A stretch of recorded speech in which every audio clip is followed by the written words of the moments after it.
따라하겠습니다. 내 삶의 기적을 베푸소서. 우리 옆에 성도님들하고 인사하겠습니다. 하나님의 도우심을 경험하며 삽시다. 네. 여러분의 삶 가운데 하나님이 진짜로 도우시는 역사하심을 정말 경험하시길 주님의 이름으로 축복합니다. 네. 주님이 이제 새로운 국면으로 오늘부터는 속 들어가는 거예요. 새로운 국면 들어가는 거예요. 왜냐하면 이제 지난주에 드렸던 말씀이 바로 이거죠. 마태복음 9장 17절 말씀. 새 포도주를 낡은 가죽 부대에 넣지 아니하나니 그렇게 하면 부대가 터져 포도주도 쏟아지고 부대도 버리게 된다. 함께 읽을까요? 시작. 새 포도주는 새 부대에 넣어야 둘이 다 보존되느니라. 아멘. 딱 요 이제 말씀을 기점으로 해서 총 9가지의 기적이 이제 퉁퉁퉁 터지는데요. 9가지의 기적의 이 마지막 3가지의 기적이 요 말씀을 중심으로 묶이는 거예요. 새 포도주는 새 부대에 넣어야 된다. 이 말씀을 주님께서 알려주시면서 어떻게 바뀌는 거냐면 새로운 능력이, 새로운 역사하심이 우리의 삶 가운데 막 가득하게 되는 그 새로운 것이 무엇인지를 우리에게 이제 집어넣어주기 시작하시는 겁니다. 기억하세요. 우리는 이미 새로운 포도주입니다. 그러니까 이 묵은 포도주가 아니라 예수를 믿는 순간 새로운 포도주가 됐어요. 그러니 우리에게 중요한 건 뭐냐면 생활의 믿음을 정말 더하면서 아주 예쁜 가죽부대, 새로운 가죽부대, 튼튼한 가죽부대가 돼서 내 안에 연약함들이 있잖아요. 누구는 좀 덜 기뻐하고. 생활의 믿음이 진짜 강해져야 되는 거예요. 때로는 연약한 것들이 있잖아요. 이제 강해져야 되는데 이런 새로운 가죽부대가 되는데 요 새로운 은혜가 더해지면서 3가지 기억이 퉁퉁퉁 터지는 거예요. 첫 번째가 바로 오늘 이제 우리가 제목을 읽은 제목대로 달리다굼입니다. 달리다굼. 자, 소녀야 일어나 이러면서 새로운 생명을 주시는 주님의 모습이 이제 드러나고, 다음 주에는 맹인이 있어요. 이제 눈을 못 뜨는 시각장애인에게 주님께서 새로운 시각을 허락하시는 거예요. 마지막에는 귀신 들려서 말 못하는 사람이 있는데 이 귀신을 내어 쫓으시면서 언어를 풀어주시고, 그리고 나서 마지막에 이거 어떻게 해야 되냐 하는 그 주님의 제자가 무엇인지에 대한 마지막 말씀을 던지시면서 이렇게 마지막 3번의 기적이 이제 1, 2, 3로 빵빵빵 터지는 겁니다. 자, 그래서 오늘은 새로운 생명을 주시는 주님이 어떤 분이신지에 대해서 함께 이제 말씀을 나눌 텐데, 다시 한번 따라하겠습니다. 달리다굼. 소녀야 일어나라. 다시 한번 달리다굼. 소녀야 일어나라. 여러분의 삶 가운데 새로운 생명이 오늘 우리 가운데 뜨겁게 타오르는 우리 모두 되기를 주님으로 축복합니다. 2명의 새로운 사람이 나타나니까 2명을 오늘 예수님이 만나시는데 이 2명 다요, 이루 말할 것 없이 진짜 가슴 아픈 분들밖에 없어요. 한 명은 이제 회당장 야이로, 이제 마태복음에는 이름도 안 나오고 직책도 안 나오는데 마가복음도 그렇고 누가복음도 그렇고 이분을 뭐라고 표현하냐면 회당장 야이로 이렇게 나와요. 누가복음 8장 41절 42절 같이 한번 읽을까요? 시작. 예수의 발 아래 엎드려 자기 집에 오시기를 간구하니 이는 자기에게 12살 된 외딸이 있어 죽어가미러라. 아이고, 가슴 아프죠? 시은아, 너 몇 살이지? 쟤예요, 쟤. 제가 어제 설교 준비하면서 우리 큰딸이 나이더라고요. 우리 큰딸 나이더라고요. 야, 우리 딸은 건강하잖아요. 저렇게 건강해서 막 개기고 막 이러는데 너무 건강해서 그런 거예요. 막 까불고 막 이런 까불까불하고 그러거든요. 집에서도 얼마나 까불랑거리는지 몰라요. 근데 저런 애가 갑자기 막 시름시름하면 부모로서요 마음이 어떻겠어요. 이거는 뭐 전 거를 모든 걸 다 해서라도 얘를 살리고 싶을 거 아니에요. 그러니까 너무나 가슴 아파요. 게다가 이 회당장이라는 위치가 어떤 위치냐면, 제가 사도행전 성경 공부를 할 때 여러 번 강조해서 얘기했어요. 여러분이 까먹었는 게 확실하니까 제가 정리를 해드린 거예요. 회당은 뭐냐면 유대인 남자 10명이 있으면 10명 남자가 있으면 꼭 만드는 곳이에요. 그래서 여기는 뭐 하냐면 따라합시다. 성경을 읽고 토론하는 곳. 뭐 하는 곳이라고요? 성경을 읽고 토론하는 거예요. 지금 여러분들 성취 한 곳이 갖고 있죠? 심지어 이거 안 갖고 다니잖아요. 요즘은 다 핸드폰에 다 들어있고 목사가 얼마나 친절한지 막 페이퍼에 다 뒤에 나눠주고, 이렇게 친절하게 해도 아무도 안 가지고 가고 다 갖다 버리고 놓고, 나 같으면 철을 다 해놓고 메모해가지고 해놓을 텐데 이걸 귀한지 모르고 말이야 다 버리고 말이야. 내가 주일마다 정리하는데 얼마나 가슴 아픈지 알아요? 속마음을 얘기해버렸네. 하여튼 요즘 이렇게 이 성경책이 여러분 누구나 다 어플로 다 갖고 있고 막 막 흔하잖아요. 근데 이게 아니라고요. 엄청 귀한 책이에요. 그러니까 이 회당에도 성경이 잘 없어요. 그러니까 이거 뭐 이사에서 하나만 해도 두루마기 이런 거니까요. 제가 몇 번 말씀드렸듯이 이 성경 하나 필사하려면 시간이 엄청 걸리기 때문에, 그래서 이 사람들이 뭐 하는 거냐면 이 귀한 성경을 이제 돌려보는 거라. 이 회당 저 회당 이게 다 구비할 수가 없으니까. 그래서 이거 가지고 성경을 막 랍비가 회당장이 크게 읽는 거예요. 막 자기 그날만 히브리어로 막 읽어. 그럼 그걸 다 들어. 그럼 이제 얘기할 사람이 있으면 막 손들어서 얘기하는 거예요. 그래서 나중에 바울이 전도여행 가면 회당에서 이야기할 기회가 있거든요. 그게 다 뭐 해서 그러냐면 손들어서 다 이야기할 수 있는 기회가 있어서 그러거든요. 회당은 이처럼 성경을 막 읽고 서로 토론하는 거예요. 그럼 막 발언 듣고 나면 자 지금부터 이야기 나누세요. 그럼 우리 한 4-5명 그룹 만들어서 서로 얘기하잖아요. 그게 아니라 둘이 짝져서 얘기하는 거야. 큰 소리로 막 엄청 시끄러워요. 걔네들 보면. 근데 그렇게 하는 게 회당 문화였어요. 그리고 막 서로 막 나눔하고 서로 토론하고 막 성경에서 이야기하는 게 뭐라 그러고 율법 토론하고 이런 거에 전체적으로 담당하고 있는 위치에 있는 분이 누구냐면 회당장 야이로라는 분이라고요. 그러니까 그 동네 회당이 하나밖에 없는데 지금은 교회가 얼마나 많습니까? 포항 제1교회, 포항 제2교회, 뭐 여기 제가 저기 부산에 가면요 영도라는 곳에 영도 제1교회, 영도 제2교회, 영도 제3교회, 영도 제4교회, 영도 제12교회까지 있어요. 그러니까 전략적으로 교회 이름을 그렇게 짠 거야. 12교회까지 있는 거 맞아요? 기억나요? 12교회까지가 하여튼 10몇 개까지 있어. 일부러 전략적으로 이렇게 짠 거야. 어디 가나 중앙 다 있고요, 제1 다 있고요, 하여튼 다 뭐 제1 중앙 뭐 다 있어. 하여튼 동네마다 다 있어요. 그래서 막 교회가 막 많은데 그 당시는 동네에 회당 하나밖에 없다고요. 그러니까 굉장히 영향력이 있는 이분의 딸이 진짜 죽어가는 거예요. 그러니까 이게 방법이 없잖아요. 약을 써도 안 되고 얘가 갑자기 막 시름시름 알아가니까. 그래서 회당장이 너무 급하니까 이분이 직접 와서 주님 앞에 절을 하는 겁니다. 그게 마태복음에 이렇게 표현되어 있어요. 예수께서 이 말씀을 하실 때 한 관리가 와서 절하며 이르되 예수님, 내 딸이 방금 죽었는데 오셔서 그 몸에 손만 좀 얹어주세요. 그러면 살아나지 않겠습니까? 여러분, 이 믿음 얼마나 위대한 믿음입니까? 여러분, 이 믿음이 있기를 주님으로 축복합니다. 안타깝게 주님이 지금 계시지 않아서 좀 안타깝긴 하지만 그래도 우리의 믿음은 있는 거예요. 내가 주님 앞에 기도하면 낫는다. 기도하면 주님이 열어주신다. 그런데 또 한 명의 한 사람이 등장합니다. 이 여인은 12년 동안 혈루증이라고 하는 병에 걸린 여인이에요. 혈루증이 그냥 뭐냐 하면 쉽게 얘기하면 12년 동안 하혈을 계속 가만히 있어도 막 피가 철철철 흐르는 병이라고요. 피가 얼마나 많이 나는지 제가 보니까요, 빈혈이 진짜 심했겠더라고요. 막 입술이 하얗을 거 아니에요. 막 입술이 하얗고 뭐가 제일 힘들었겠어요? 아침마다 일어나는 게 제일 힘들지 않겠어요? 딱 일어나면 머리가 막 핑 돌고 막 쓰러지고요. 분명히 그랬을 거라고요. 뭐 그 당시에 뭘 먹었겠습니까? 영양 상태 좋았겠어요. 고기라도 맨날 먹어야 되는데 지금처럼 이렇게 마시는 철분제, 뭐 먹는 철분제 줘야 되는데 이것도 못하죠. 너무나 힘든 거예요. 게다가 사실은 그거는 그냥 이길 수 있다 쳐요. 문제는 뭐냐면 이렇게 피를 흘리는 여자는 율법에 부정하다 이렇게 돼 있었다고요. 그러니까 여러분 못 와요 여기에. 그러니까 예배 처소에 올 수도 없고 뭐 율법상 그냥 부정한 사람이기 때문에 밖을 돌아다니지를 못해요. 그 제가 가만히 생각해보세요. 이게 성경에 안 써있는 부분인데 그냥 생각을 해보는 거예요. 이 여자가 어떻게 살았을까, 이 여인이. 제일 큰 문제가 뭐냐 하면 빨래라. 지금 여러분 세탁기 다 있잖아요. 근데 그 당시 제가 왜 그 생각이 났냐면 얼마 전에 우리 집사님들하고 여기 포항에 어디 카페를 갔는데 카페 2층에 올라가서 이제 그 커피를 마시려고 앉았는데 사진이 하나 붙어 있는데요. 포항에 있는 한 70년대인가 60년대 빨래터 사진이 이렇게 붙어 있더라고요. 그러니까 여자들이 막 모여서 거기서 이제 그러니까 방망이로 막 빨래하는 그런 빨래터인 거예요. 생각해보세요. 이 부정한 여인이 빨래거리를 다 가지고 들어갈 때 그 여자들, 그 수없는 수십 명, 수백 명의 여인들이 이 여자를 어떻게 쳐다봤겠냐. 그러니까 저는 아무리 생각해봐도 이 여자는 진짜 오늘 살아갈 수 있는 상황이 아니야.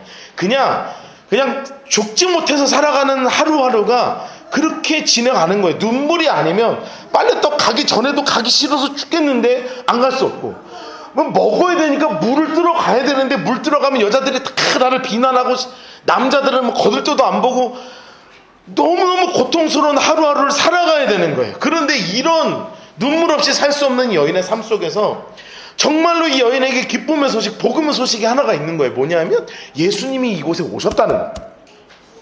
예수님을 만나면 이거 아무것도 아니, 단 거 다 떠나서 예수님한테 기도받는 건 나 같은 여인은 지금 갈 수도 없고, 예수님 지나가실 때 내 몸을 집어 던져서라도, 아니면 막 기어 들어가서라도 예수님 겉옷 그 끝자락 하나라도 이렇게 손이라도 한번 대보고 싶은 그 간절한 마음으로 여인이 갔단 말이에요. 그래서 마태복음 9장 20절과 21절 말씀에 이렇게 써 있잖아요. 12해 동안이나 혈루증으로 앓는 여자가 예수의 뒤에 와서 그 겉옷가를 만지니 그 마음이 뭐냐 하면, 이 겉옷만 좀 이렇게 좀 만져도 이것만 좀 만지면 구원을 받겠는데, 여러분 이 단 하나밖에 마음이 없었던 거예요. 여러분, 한 소년은 육체의 생명을 잃었습니다. 한 여인은 사회적 생명을 완전히 잃어버렸어요. 살아도 사는 것이 아니고 이미 죽은 이 아이, 그러면 여러분 어떻게 하겠습니까? 여러분 포기하시겠어요? 우리가 살다 보면 이런 어려움과 이런 상황이 반드시 오게 돼 있는데, 그럼 포기하고 두손 다 내어놓고 날 그냥 잡수셔 하겠냔 말이에요. 여러분, 성경의 사사시대에 정말 영적으로 암흑기였던 시대가 있었습니다. 사사시대 그 끝자락에 얼마나 암흑기였는지 기근도 가득했고요. 막 하나님의 영적인 사람이라는 건 찾아볼 수가 없었어요. 제사장은 얼마나 타락했는지, 엘리 제사장, 혼미와 비느하스, 말할 수 없는 타락함으로 하나님의 재물을 막 건들고 성전에 있는 여자들 건들고 아무도 뭐라고 하지 않았던 그 시대에 라마다임 소빔, 라마라고 하는 곳에 엘가나라는 제사장의 부인이 있었습니다. 그분이 바로 한나세요. 이 한나가 아이도 없어서 너무나 속상한데, 남편이 하나님 편 좀 바로 서면 좋겠는데, 남편이 제사장인데요. 제대로 서면 좋겠는데 이 제사장도 첩을 두는 거예요. 내가 아예 없다고 첩을 두는 거예요. 그래서 분이나라는 여자를 데리고 들어와서 애가 막 아들을 낳기 시작하는데 얼마나 핍박을 하는지 견딜 수가 없는 거예요. 그럼 똑같이 포기하시겠습니까? 여러분이 한나가 선택한 것이 하나가 있었어요. 그게 사무엘상 1장 10절 말씀이에요. 우리 같이 한번 읽을까요? 시작.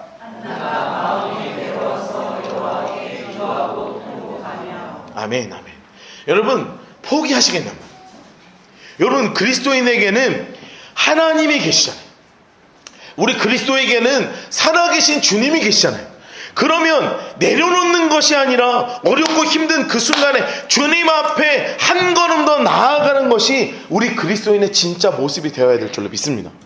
여러분, 제가요 여러분들을 삶을 100% 알지는 모르는데요, 얼추 다 알아요. 우리 지금 이렇게 나눔해보면 되게 멀쩡하잖아요, 그렇죠? 서로 나눔하면 서로 이렇게 좋은 사람들이 없어요. 근데 한 가정 한 가정을 다 뜯어보면 정말 가슴 아픈 이야기들이 너무 많아요. 여러분들 모은 것만 이렇게 나중에 제가 책 써도요, 간증집이 이런 한 600페이지짜리 나올 거라, 막 이런 게 나온다고요. 이 집사님이 막 이렇게 된 거 얘기하고, 막 어릴 때부터 지금까지 쭉 막 애들, 여러분 경제 문제, 지금 막 경제적으로 어려운 거, 진로 때문에 어려운 거, 그리고 자녀 때문에 막 속상해가지고 막 죽겠는 거, 부부 사이에 어려운 거, 회사 속에서 힘든 거, 학교 생활에서 힘든 거, 살아보면 살할수록 쉽지 않은 게 얼마나 많아요. 그러면 이럴 때 우리는 어떻게 해야 되겠냐? 이 간절함이 기적을 일으키는 거예요. 어디에서부터 기적이 시작되느냐? 어디서부터 기적이 시작되느냐? 하나님의 손만 대시면 낫겠습니다. 예수님의 겉옷만 만지면 내가 해결될 것 같습니다. 이 마음 하나 가지고 주님 앞에 진짜 한 걸음 더 나아가는 그 걸음이 필요하다고요, 우리. 여러분, 이 가을 얼마나 기도하기 좋아요. 진짜 얼마나 기도하기 좋아요. 세상 날씨가 더워요. 여기 여름에 얼마나 더웠는데요. 얼마나 더웠는데요. 근데 지금 선풍기 하나 없어도 막 얼마나 기도하기 좋아요. 꼭 교회에 오지 않아도 괜찮죠. 이왕이면 교회면 좋죠. 왜냐하면 분위기가 좋잖아요. 너무 좋잖아요. 분위기가 우리 교회처럼 분위기가 따뜻한. 오늘 아까도 잠깐 우리 지금 전도 대상자 부신 분이 한 분 계신데, 그분 잠깐 여기 빈다고 시간에 1시쯤 오셔서 혼자 조용히 기도하고 가셨거든요. 근데 들어와서 제가 이제 인사하는데요, 뭐라 그러냐면, 지난번에 한번 잠깐 왔었는데요, 교회가 너무 따뜻해요, 이렇게 하고 가시더라고요. 이렇게 따뜻한 거 만들어놨는데 아무도, 오시지 와서 기도하지. 꼭 기도가 아니고 교회가 아니어도 된다고. 근데 왜냐하면 내 삶의 자리가 기도의 자리면 되잖아요. 그러나 교회도 중요하다고. 한 번씩 시간을 내어서 마음의 작정을 해서 와서 여기서 무릎 꿇고 하나님 앞에 기도하는 건 너무나 중요하잖아요. 문제가 터져요. 그러면 자꾸 끙끙대잖아요. 다른 해결책을 찾잖아요. 그게 아니라 우리 그리스도인은 주님이 손만 대시면, 주님의 겉옷자락만 만지면, 여러분 이 기도하는 마음이 우리의 중심 가운데 있게 되기를 주님으로 축복합니다. 삶의 가장 중요한 문제 앞에 두고 기도하는 삶의 자세를 우리 먼저 나아가야 그 자리가 기도의 현장이 될 줄로 믿습니다. 여러분 이 10월, 11월 더 집중해서 기도하는 우리 모두가 되기를 주님으로 축복합니다. 여러분 이렇게 기도하는 거예요. 그러면 이 기도를 우리가 주님께 드리는데요, 기도를 할 때 주님이 우리에게 주시는 반응이 여기서 딱 갈려요. 그러니까 우리가 기도하면 반응이 딱 갈린다니까요. 혈루증 걸린 여인에게는 정말 간절한 마음으로 주님의 겉자락을 딱 만졌잖아요. 그럴 때 마태복음 9장 21절에 이렇게 써 있어요. 예수께서 돌이켜 그를 보시며 이르시되 딸아 안심하라 내 믿음이 너를 구원했다 하시는 여인이 어떻게 됐어요? 그 즉시 구원을 받았어요. 여러분 이 은혜가 우리 모두에게 있기를 주님으로 축복합니다. 여러분 정말 즉시 받았어요. 그러니까 몸으로 느끼겠죠. 하혈이 갑자기 멈추고 몸에 기력이 올라오고 입술이 막 빨개지기 시작하고 막 사람이요 막 사람이 된 거예요. 사람이 막 이렇게 막 이러고 다니다가 갑자기 사람이 빨개지니까 너무너무 보기 좋아지니까 순식간에 막 보기가 좋아지는 거예요. 여러분 얼마나 좋았겠어요. 지긋지긋한 그 하혈이 멈췄단 말이에요. 여러분 이게요 얼마나 행복했겠어요. 여러분 이게 모르셔야 되는 게 하나 있어요. 제가 벌써 수술한 지가 제가 13년 정도 13년 됐나? 꽤 오래됐어요. 그러니까 시간이 꽤 흘렀더라고요. 가만히 계산해보니까 우리 시은이가 태어나기 1년 반 전이니까 제가 벌써 5학년이니까요. 시간이 벌써 많이 흘렀어. 근데 제가 몸이 크게 아팠었거든요.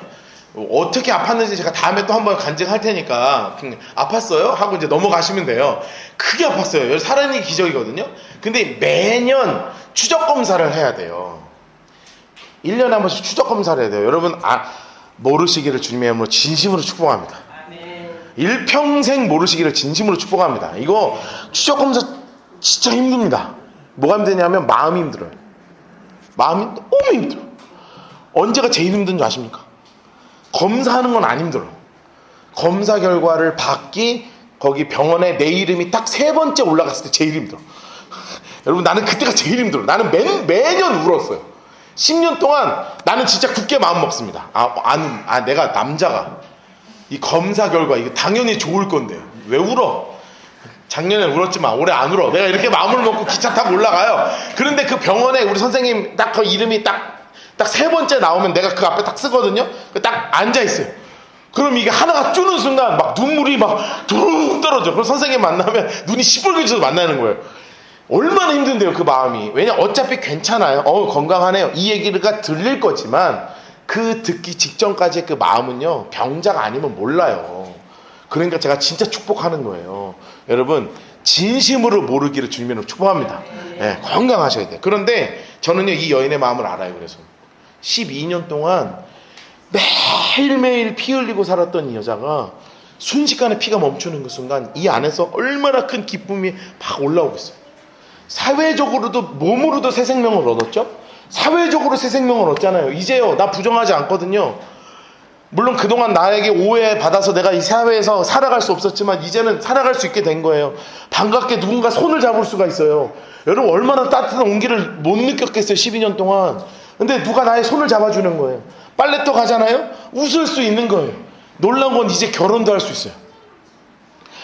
진짜 새로운 삶이 시작되는 거예요. 즉시 새로운 삶이 시작되는 거예요. 무엇보다 주님이 뭐라고 말씀하셨냐면 너 이제 구원받았다. 이제 내 영혼이 완전히 새롭게 변화되어서 내 삶의 목적이 온전히 주님이 되시는 진짜 삶의 분명한 목적과 방향이 생기는 새로운 생명이 여인은 완전히 얻게 되었다고요. 여러분 이것이 주님의 옷자락을 만지는 믿음이에요.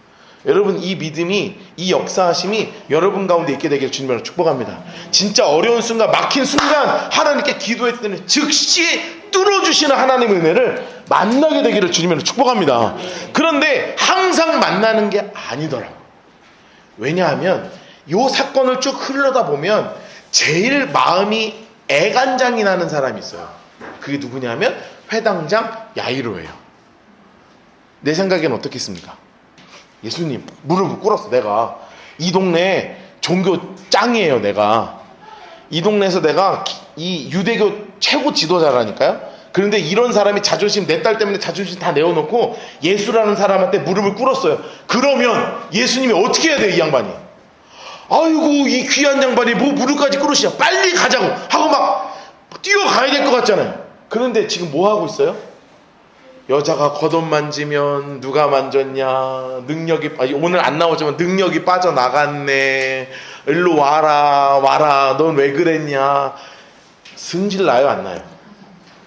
여러분이 야이로라고 생각해봐요. 화 나요 안 나요? 내 마음 같아서는 어떻게 되는데, 지금 빨리 가가지고 손을 얹어. 애가 날 거 아니에요. 우리 애 지금 죽어간다니까. 그런데 안 하는 거예요. 뭐가 그렇게 바빠. 막 사람들도 막 밀려오면 막 제자들이 빨리 뚫어줘야 되는데 안 뚫어주고 막 여자가 만지고 난리가 나요. 여러분 그런 와중에 마가복음에 보면 이렇게 써 있어요. 도착을 했을 때 아직 예수께서 말씀하실 때 회당장의 집에서 사람들이 와서 회당장한테 뭐라고 얘기해요? 당신의 딸이 죽었나이다. 어찌하여 선생 예수님을 더 괴롭게 합니까? 이렇게 한다고. 여러분 이 얘기를 듣는 순간 회당장 야이로의 다리가 어떻게 됐겠습니까? 다리가 팍 풀리면서 주저앉고 눈물을 땅을 치면서, 그러니까 좀 빨리 오지 좀. 여러분 그런 생각하지 않겠냔 말이에요. 여러분 그런데 그거 아세요? 따라합시다. 예수님은 늦게도 오지 않으시고 일찍도 오지 않으신다. 다시 한번. 예수님은 늦게도 오지 않으시고 일찍도 오지 않으신다. 여러분 이게 하나님의 분명한 때에 하나님의 일을 이루시는 분이 우리 주님이라는 거예요. 기억하세요. 우리 주님은 늦게도 오지 않으시는데 일찍도 오지 않으신다. 그래서 우리가 해야 되는 게 뭐예요? 기대하며 기도하고 기다리는 거예요. 그래서 우리가 기도해야 되는 이유가 뭐냐면 기대하고 기도하며 기다리면 그때 주님의 기적을 만나게 되는 거예요. 여러분 주님께서 우리의 시각과 주님의 시각이 완전히 다르기 때문에 그래요. 주님의 시각과 우리의 시각은 진짜 다르다니까요.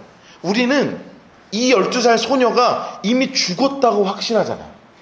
근데 주님은 아닌 거예요. 주님 뭐라고 하시는지 하면 이르되 물러가, 이 소녀 죽은 거 아니야, 잔다 하시니 다 비웃었다고요. 말도 안 되는 소리 한다고. 이미 죽었는데 뭘 자냐고, 말도 안 되는 소리 하지 말라고 하고 있다고요. 그런데 왜 그러냐면 주님에게는요 이게요 시각이 완전히 달라요. 왜 그러냐 하면 우리하고 다르기 때문에 그래요. 여러분 우리에게 이런 삶에 큰 문제가 생겼다고 생각해 보십시다. 정신이 있어요 없어요?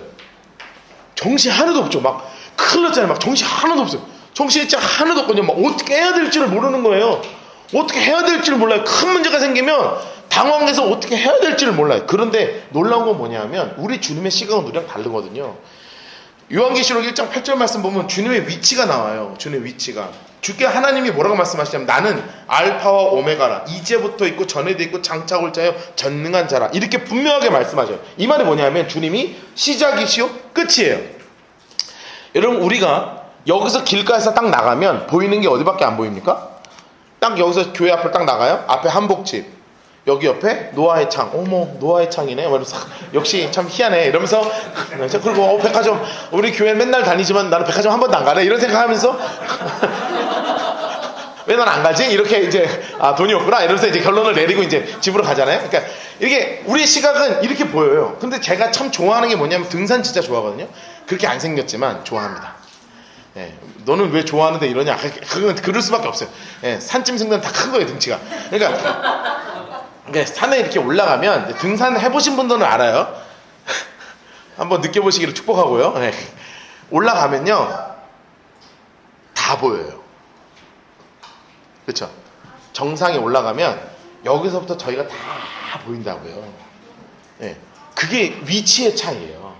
그러니까 우리는 여기서 지금 보잖아요. 그러니까 문제가 빵 터져. 그럼 어머 어떻게 야 이거 어떡하냐 이렇게 하고 있을 때 주님은 이 위에서 우리의 삶의 알파와 오메가 되시는 주님이시기 때문에 당장은 우리가 앞이 보이지 않아서 당황하지만 주님은 이 사건을 통해서 박노하 목사가 어떤 목사로 성장하게 될 것인지, 이 사건을 통해서 박노하 목사가 이 문제 앞에 어떻게 나아가면 이 문제가 어떻게 문이 열릴 것인지 우리 주님이 다 알고 계시고 주님이 다 보고 계신다.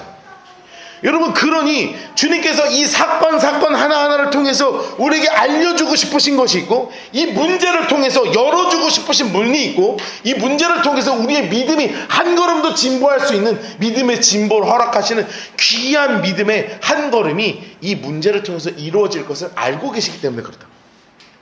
그러니 우리는 문제가 생기면 당황하지만 주님은 문제가 생기면 우리를 더 집중해서 바라보시는 거예요. 그럴 때 우리의 자세는 기대하고 기도하고 기다리는 거예요.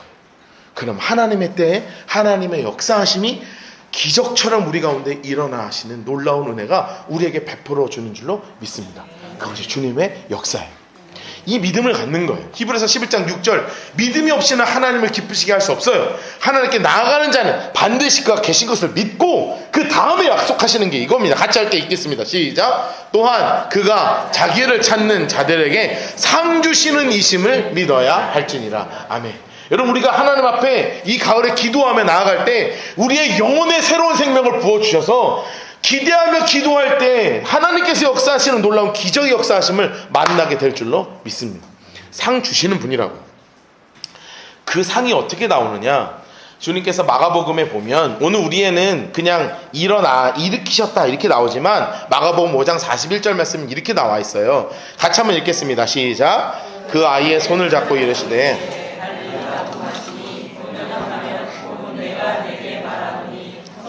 일어나라.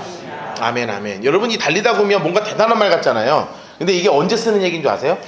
아침에 애들 깨울 때 내는 소리예요. 학교 가자, 그 얘기야. 여러분, 학교 가자, 야 일어나라, 노아야 일어나라, 5분만 하는 그 얘기라고요. 일어나라 하는 얘기가 뭐예요? 달리다굼이에요. 그러니까 대단한 말이 아닙니다. 그냥 애들 아침에 깨울 때 쓰는 말이 달리다굼이에요. 그럼 이게 주님이 뭐라고 말씀하시는 거예요? 죽어있는 아이한테 야 일어나, 딸 일어나 할 때 이 딸이 호흡을 확 하면서 숨을 확 들이키면서 일어나는 거죠. 새로운 생명이 그 아이에게 부어지는 거예요. 회당장 야이로의 때와 같습니까? 틀립니까? 다르죠. 그런데 기억하세요. 하나님은, 주님은 일찍도 오지 않으시고 늦게도 오지 않으시는 가장 완전한 하나님의 때에 일을 이루시는 분이 바로 우리가 기도하고 믿고 기도하는 우리 주님인 줄을 믿으시기를 주님의 이름으로 축복합니다. 이 새 생명이 이 가정 가운데, 이 새 생명이 이 여인에게 부어진 거죠. 여러분, 이제 우리에게 이 은혜가 부어질 차례입니다. 주님께서 우리에게 분명히 약속하셨습니다. 내가 너희에게 기적을 베풀어 줄 것이다. 그러기 위해서 여러분에게 필요한 게 바로 영적인 간절함이에요. 이 가을에 한 걸음도 주님께 나아가시기를 축복합니다. 오늘 좀 마음을 먹읍시다. 기도하겠다. 내 삶에 어려움이 있더라도 난 기도한다. 내 삶의 어떤 삶의 현장 가운데서 가장 먼저 내 삶에 기도를 세운다. 그리고 기대하고 기도하고 기다리면 주님이 나에게 기적을 베풀어 주신다. 이 믿음 가지고요, 이 가을에 정말 기도가 더 불타오르는 우리 모두 되기를 주님의 이름으로 축복합니다. 이 시간에 함께 찬양하면서 우리 결단하도록 하겠습니다.